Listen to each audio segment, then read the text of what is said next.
O Brasil tem a honra e também a responsabilidade de ser o primeiro a falar na Assembleia Geral da ONU. Isso acontece de maneira constante desde 1955. E não é porque somos a maior potência do planeta, não é porque somos os mais ricos, ou porque somos tropicais, abençoados por Deus e bonitos por natureza, o que aí sim é verdade. É porque lá atrás, quando se estabeleceu a ordem de oradores, ninguém queria abrir os trabalhos. Abrir a Assembleia significa se expor primeiro, sem saber o tom que os outros vão usar. Em anos de Guerra Fria, isso era muito arriscado. Foi então que o nosso chanceler da época, Oswaldo Aranha, se ofereceu para falar pelo Brasil. Aranha, aliás, presidiu a primeira sessão especial da Assembleia Geral da ONU, aquela que discutiu a criação do Estado de Israel e a partilha da Palestina, em 1947. E saiu dela consagrado como um dos grandes articuladores da diplomacia mundial do pós-guerra. A diplomacia brasileira, inclusive, é muito desenhada a partir disso. O gesto se transformou em tradição. De lá para cá, todo setembro, antes mesmo de ouvir Estados Unidos, China ou Rússia, o mundo ouve o Brasil. É simbólico e é um enorme prestígio. Antes de qualquer superpotência, é a voz brasileira que abre os trabalhos do maior palco internacional da política. Da mesma maneira que o Brasil carrega essa honra diplomática, neste ano mais uma vez a cargo do presidente Lula, os Estados Unidos, como anfitriões, são sempre a segunda nação a discursar. E aí, Donald Trump fez questão de pisotear tudo o que se entende por diplomacia. Ele subiu à tribuna da ONU com um roteiro, mas diante de uma suposta falha no teleprompter, que fez questão de apontar muitas vezes com uma tremenda grosseria, ele decidiu improvisar, um espetáculo de autopromoção e de ataques. E já no fim desse improviso, resolveu falar do Brasil. Ele disse o seguinte sobre Lula, abre aspas, eu estava entrando e o líder do Brasil estava saindo. Nós nos vimos, eu o vi, ele me viu e nós nos abraçamos. Tivemos uma boa conversa e combinamos de nos encontrar na próxima semana. Ele pareceu um homem muito agradável. Na verdade, ele gostou de mim. A gente teve uma química excelente. Fecha aspas. Na plateia, Lula pareceu surpreso com o anúncio, mas logo esboçou um sorriso. Quem sabe ser diplomático não parte para o confronto em momentos em que o outro país abre suas portas para o diálogo, por mais condescendente e cínico que seja esse convite. O simples fato de Trump ter falado de improviso, sequestrando a sessão de abertura da Assembleia Geral da ONU para dizer o que lhe viesse à cabeça, já é por si só um desrespeito diplomático absurdo. Mas Trump foi muito além. Ele atacou sem qualquer misericórdia a própria ONU. Ele tirou sarro de uma escada rolante que não funcionava, ou de um teleprompter que não funcionou da maneira que ele desejava, e por cima disso, menosprezou o órgão e tudo que ele já produziu. Trump transformou o espaço mais simbólico do calendário internacional em um palanque, constrangendo visivelmente os demais chefes de Estado que aguardavam sua vez de falar. Foi a negação encarnada da diplomação multilateral. E no que se refere à relação com o Brasil, ofereceu um abraço de conveniência e hipocrisia antes de reiterar as ameaças com tarifas duras e com acusações de perseguição política à direita. Trump se gabou de ter encerrado sozinho, sem a ajuda da ONU, 7 guerras, o que é altamente questionável. Ele mentiu que não liga para prêmios enquanto praticamente implorava por um Nobel da Paz. E, ao mesmo tempo, fomentava a discórdia. Ele disse que a ONU trabalha contra o Ocidente, que ameaça destruir os Estados Unidos e as fronteiras dos países desenvolvidos. O mal-estar era evidente entre os outros líderes. O chefe de Estado de uma nação poderosíssima, que deveria compartilhar sua visão sobre os desafios mundiais, globais, preferiu exibir ressentimentos pessoais e slogans negacionistas, especialmente contra as mudanças climáticas e as soluções sustentáveis de energia e contra as vacinas. Nisso, cá entre nós, o contraponto com o discurso de Lula foi gritante. Muito do que o presidente brasileiro falou, era esperado. A defesa da soberania brasileira diante das tarifas injustificadas dos Estados Unidos e a defesa do poder judiciário e de sua autonomia, por exemplo. Mas Lula também fez questão de falar de desigualdade, sua pauta histórica na ONU, e das guerras indefensáveis, notadamente do que está acontecendo em Gaza. E por isso ele foi aplaudido 5 vezes. O contraste entre os dois discursos materializa a diferença entre democratas e autocratas, entre quem acredita no multilateralismo e o promove e quem quer destruir os órgãos de consenso e de diálogo. Você quer entender melhor isso? Então, fica aqui comigo. Eu sou a Flávia Tavares, editora do Meio. Em vários formatos, de variadas maneiras, com conteúdos mais rápidos ou de mais fôlego, a gente busca fazer um jornalismo que vai além das chamadas espetaculosas, oferecendo contexto, análise e opinião.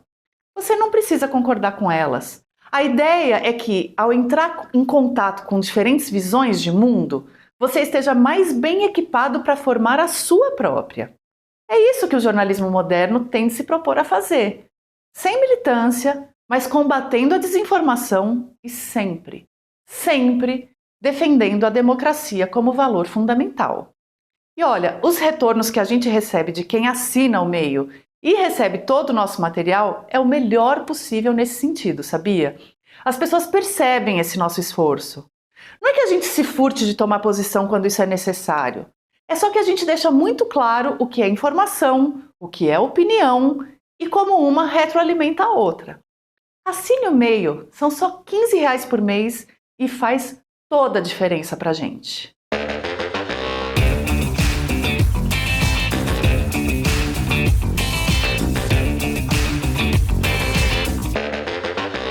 Vamos começar pela história. O que é mesmo a ONU, essa instituição que chega agora aos 80 anos? Ela foi criada em 1945, na ressaca brutal da Segunda Guerra Mundial, para, basicamente, evitar que a humanidade repetisse o pesadelo do nazismo e do fascismo.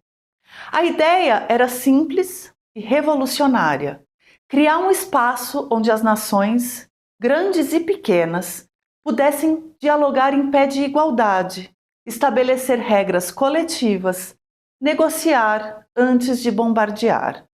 Foi ali também que se elaborou e se consolidou a Declaração Universal dos Direitos Humanos, assegurando, entre outras coisas, que absolutamente todos têm direito à dignidade humana. Olha, e em dignidade humana cabe um monte de conceito. Desses que atendem do motoboy ao CEO, do sudanês ao norueguês. É o que nos torna todos parte de um mesmo planeta e de uma mesma humanidade.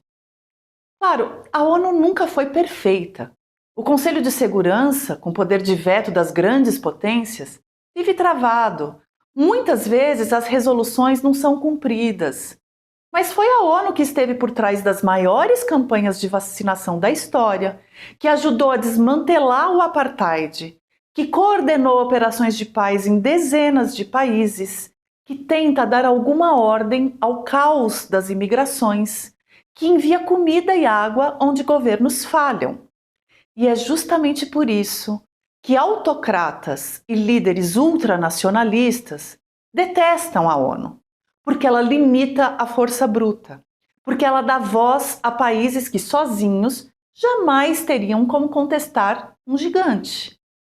Donald Trump, que volta ao poder com seu bordão de America First, é hoje o principal rosto dessa ofensiva.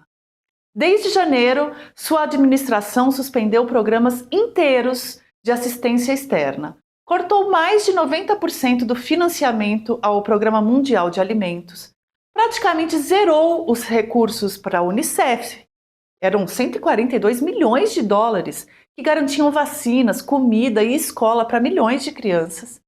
E anunciou a retirada dos Estados Unidos de conselhos e organismos como de direitos humanos. Fez tudo isso em nome de uma narrativa, a de que os Estados Unidos não podem mais pagar a conta do mundo. Só que cortar esses fundos não é apenas uma decisão contábil. Significa que crianças no mundo inteiro, na África, no Oriente Médio, não recebem vacinas, que campos de refugiados têm menos comida, que operações de paz ficam sem pessoal. É gente de verdade que paga essa conta. Ao mesmo tempo, o recado simbólico é devastador. A maior potência do planeta dizendo que não precisa de regras, que prefere jogar sozinha. A história mostra o risco. Foi exatamente o colapso do multilateralismo dos anos 30, que tinha outra configuração, que abriu espaço para a Segunda Guerra.